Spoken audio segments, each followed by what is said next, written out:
Vertical Satara आम्ही बघू आणि त्यांच्यावर एक सातत्याने बॉडी आहे ते सध्या जरांगीत केली जाते. तुम्हाला टार्गेट केलं. मला असं वाटतं की माझ्याबद्दलचं व्यंग करून, मला वाईट बोलून, माझ्याबद्दलच्या शरीरावर चेहऱ्यावर टीका करून जर त्यांना आनंद मिळतो आहे, त्यांना असं वाटतं की समाजाला याच्यातून न्याय मिळणार आहे, नक्कीच त्यांनी माझी टिंगलटवाडी करावी. खरं तर मी कधी वाईट वागलो नाही, कधी जातीभेद केला नाही. खरं तर मराठा ओबीसी याही वादात कधी पडलो नाही. पण जाणीवपूर्वक या ठिकाणी मला असं वाटतं की काय गैरसमज झाले मला माहिती नाही, पण या राज्यामध्ये महसूल विभागाचं काम आहे प्रमाणपत्र, जात प्रमाणपत्र देणं. या राज्यामध्ये मागच्या 3 वर्षामध्ये महसूल खात्याने देवेंद्र फडणवीसच्या नेतृत्वामध्ये 22,20,500 कुणबी मराठा, मराठा कुणबी जात प्रमाणपत्र आम्ही दिले आहे. व्हॅलिडिटी माझ्या कंट्रोलमध्ये नाही आहे. व्हॅलिडिटी डिपार्टमेंट हे अर्धन्यायिक आहे, ते सामाजिक न्यायाकडे येतं. पण महसूल खात्याने इतकं काम केल्यावरही जर माझं व्यंग्य होत असेल तर याला काही मार्ग नाहीये. राहिला प्रश्न ज्या तक्रारीवर मी लिहिलं, आता 22,20,000 प्रमाणपत्र दिल्यावर एका प्रमाणपत्रही तक्रार माझ्याकडे आली, त्यावर मी चौकशी करून 7 दिवसात अहवाल सादर करा एवढंच लिहिलंय. आणि ते लिहिल्यावरही काही प्रमाणपत्र रद्द झालं नाही, ते प्रमाणपत्र क्लिअर झालंय. म्हणजे महसूल खात्याने एकही प्रमाणपत्र रद्द केले नाही. आणि आताही जेवढे काही कुणबी मराठा, मराठा कुणबी प्रमाणपत्र आमच्याकडे जात प्रमाणपत्र येतात, आम्ही रोज देतोय.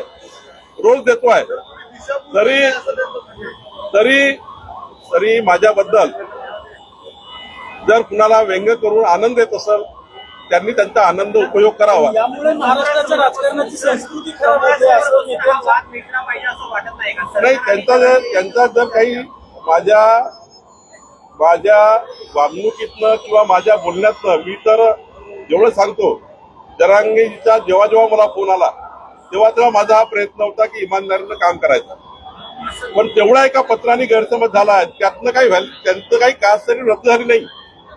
माझं पत्र फक्त कास्ट सर्टिफिकेट जे दिली आहे, फॉर्म नंबर 35 म्हणजे जी नोंद होणार आहे, आणि अर्जदाराचंही म्हणणं होतं चौकशी करा.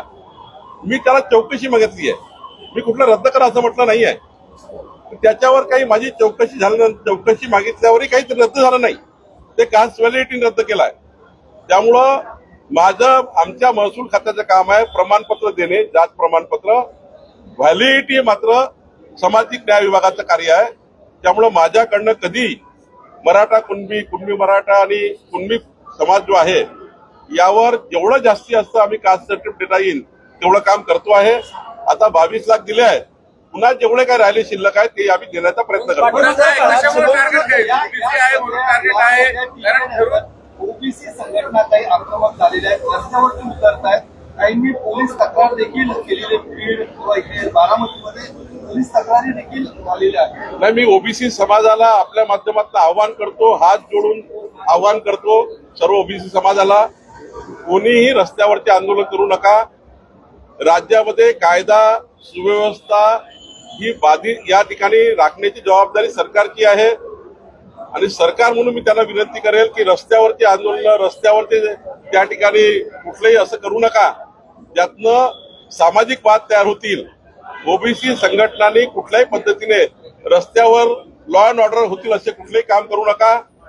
आणि शेवटी या राज्यामध्ये कायद्याचं राज्य आहे, त्यामुळे आपण कायदेशीर पद्धतीने सर्व लढा लढता येतो. प्रत्येकाला त्या ठिकाणी आपला लढा लढता येतो. पण माझी विनंती, कोणी आंदोलन करू नये आणि ओबीसी समाजाने कोणताही वाद करू नये.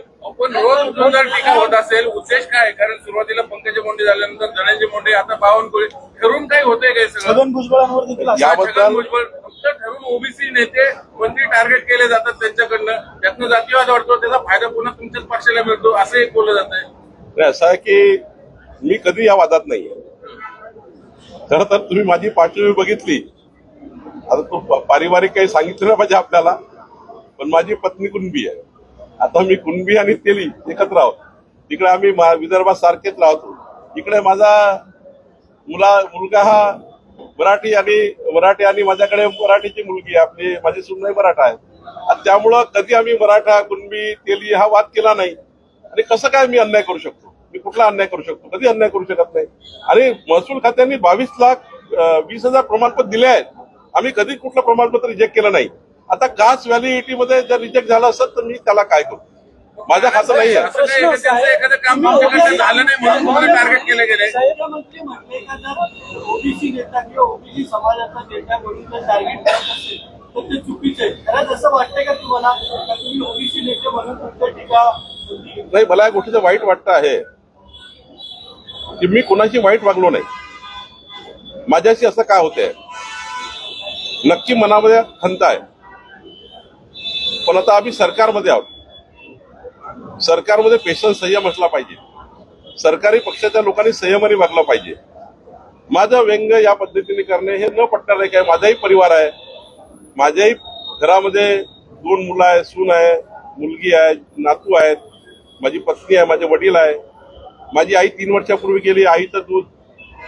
अशा वेळी मात्र ठीक आहे, तुम्हाला वाटतं चांगलं तर त्यांनी आताच या महिन्याला